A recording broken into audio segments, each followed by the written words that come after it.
Hi, it's me again with Corel Draws Tips and Tricks, and somebody sent me this file. It's like a book, and they were stating that if they take away the blue, or they're trying to get rid of this gray, slightly gray background beyond the words, and if they take it away, the blue goes away. Well, that's not all a bad thing. This thing is like 3 inches, so let's make our nudge factor 4, and let's move this thing over. Now let's actually break it apart, ungroup. Let's put this, whatever this is representing, back. And then let's just left click. Let's bring our yellow over, make sure it's transparent.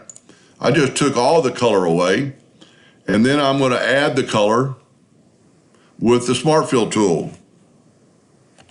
And then move it back. And then you can just get rid of these lines. You do not need them. And that is, I'm hoping, what he was asking for.